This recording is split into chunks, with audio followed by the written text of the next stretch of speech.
As I said before, I was the warm-up act for Ajay Piramal. Now that you're suitably warmed up, I'm not going to bother to introduce Ajay. Of course, everybody knows who he is. I'm not going to start by introducing or giving you a short bio. But the deal is this: Ajay will come up, he'll make a few remarks, then we'll chat, and then we'll throw it open, and you guys can ask him whatever questions you like. So, ladies and gentlemen, Ajay Piramal. So just as Veer began, I also have to begin with the bad and the good news, that I also don't have a presentation today. And believe me, we did not sync talk, but I was just wondering until this morning or till late last night, I wasn't sure what I was going to talk about to you. Because everybody wanted me to talk about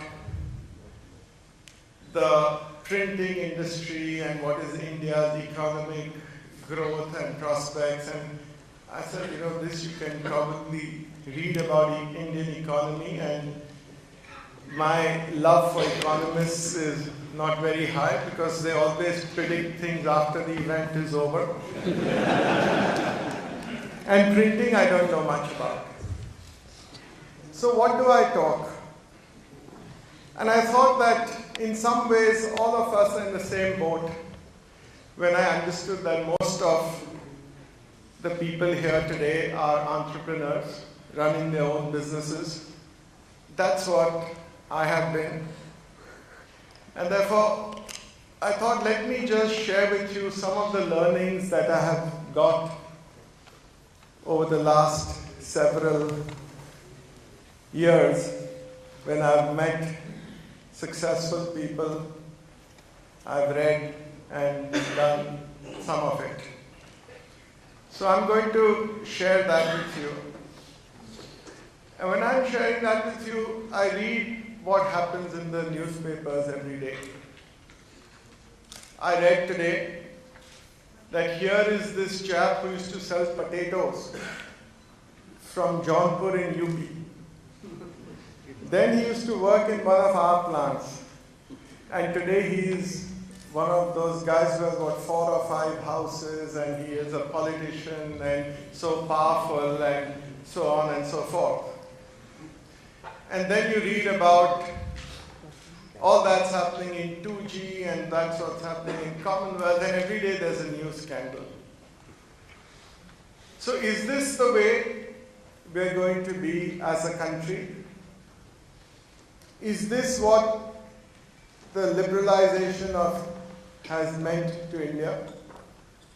And then there is what we've said, the values that people are now demanding and trying to practice.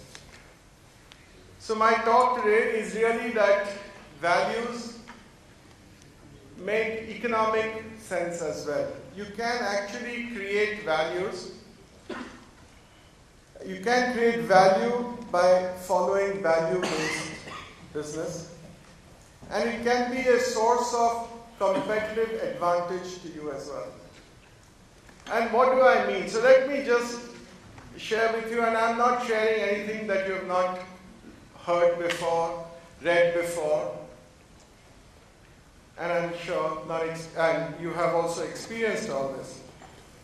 But in what I have learned, one of the most important things is to have integrity. I mean, this is an often used word, and it's actually most people, when you say, okay, this guy just talking, integrity, we hear about it. But actually, it makes economic sense. So what is integrity? Integrity is when what you think, what you speak, and what you do, there is alignment. So it's not that I think something and I do something totally different. That's not integrity.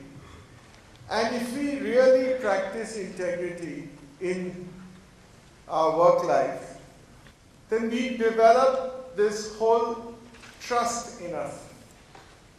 And once people trust you, I mean, human beings all over the world, I think, are the same in some ways. I know I was here present for Mr. Unni's session before. Yes, there would be cultural differences, but I think some basic values are the same. And if people find that you have a person who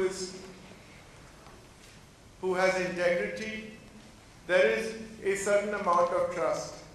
And that trust, at whatever level, whichever business, whatever you do, can have great value. I'm going to share with you a few of these examples. The examples are mine because I've experienced them. And the only reason why I'm sharing it is to tell you that it's possible to be a person of integrity and get advantage. So let me give you an example of the textile industry. Some of you who've lived in Mumbai and who would probably remember in the 80s, 90s, early 90s, there was this whole issue about textile mill land. And it was a big controversy because everybody thought that textile mill lands, which were where the textile mills were an asset of the city and not only of the owners. And therefore they must be developed in a certain manner. They should not be allowed the whole character of the city will change, etc., etc. I'm sure you remember that.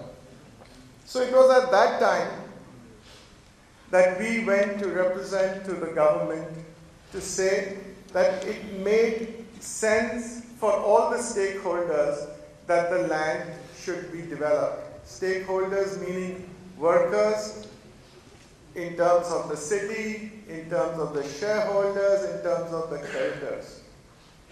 And I can say with a certain degree of satisfaction that it was only because of the track record that we had that we could convince them, and ours was therefore taken as the first company which was to establish a business park only because the government felt that they could trust us with this. So whatever we said for workers, we would follow. Whatever we said for creditors, we would follow. And that's what we did. So it was an economic success. It was a win-win for all the stakeholders. That's just one example. Take the example of customers. I'm sure that if your customer trusts you, and there are many of you who are very successful here, just look back. If there is a trust, your business will grow, you will increase your profitability. Many of us say that, many of them tell me that we are known for our acquisitions. I can say without any hesitation here that every acquisition that we've done, there has been somebody else who is bidding and they've bid higher. And yet we won only because of this trust. Only because people purpose was not to make a big thing. I just want to emphasize more and more that this makes a lot of economic sense. We recently did a transaction where we sold part of our business to Abbott. That is supposed to be the most valued in the terms of multiples of any transaction in this business in the world. And I can say the only reason why we got it, there's nothing rocket science, it's simple. It's because of this, if I can say, the brand that we had, that we will do everything, whatever we say will be what they'll get. And that's what's happened. If you look around, I was just reading today, one of the transactions was of Daiichi buying Ranbaxy.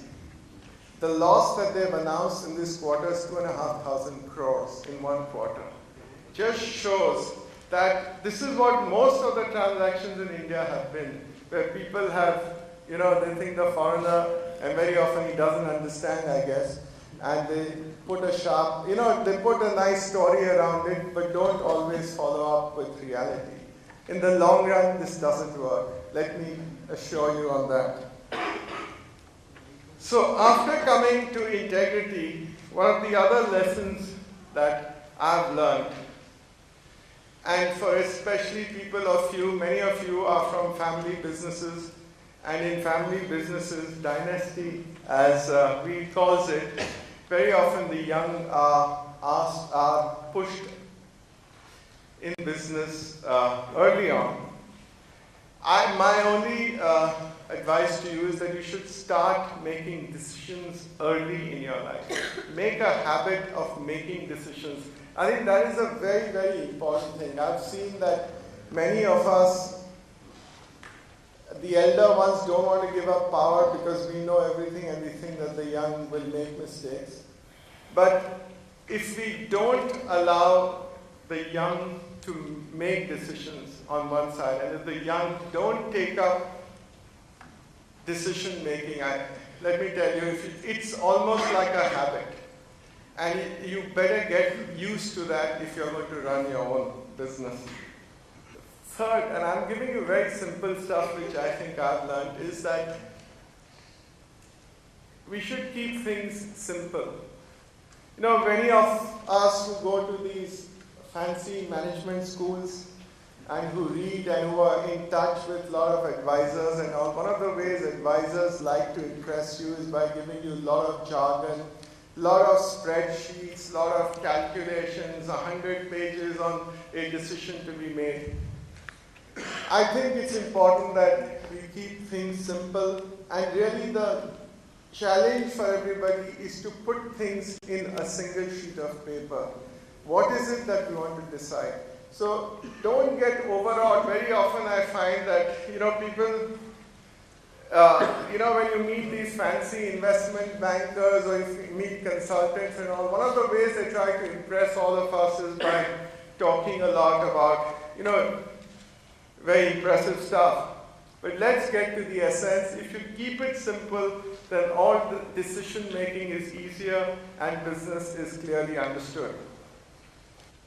If one has to be in business, one has to have the courage to take decisions. Not all decisions will be right, and sometimes you'll make mistakes, but you have to have the courage to take decisions. I'm from a family business. We were in textiles for several decades before that. But we decided to move from textiles to pharmaceuticals. Some people can say it was a crazy decision. Some people could say it is a courageous decision. The difference is very, very thin, the line. But you have to have the courage to move ahead. And I think in the previous session I heard about how in India we are a very paternalistic society and how we always bow to elders. I think somewhere we should also challenge the status quo. Success and integrity is not always synonymous, very often it is.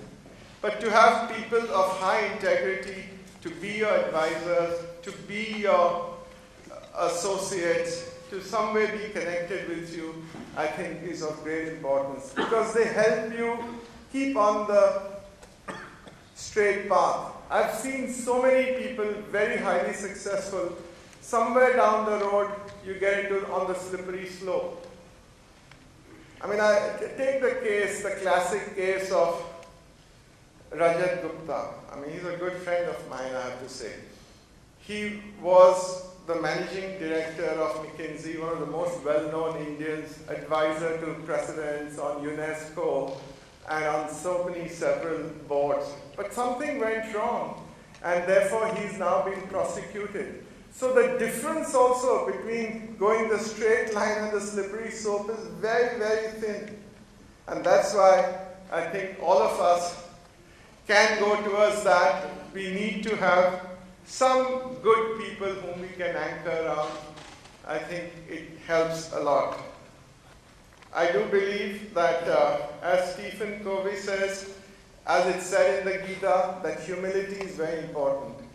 This press and the TV and media, I'm sorry for that, but the way they raise up everybody, you sometimes start believing everything that people say about you.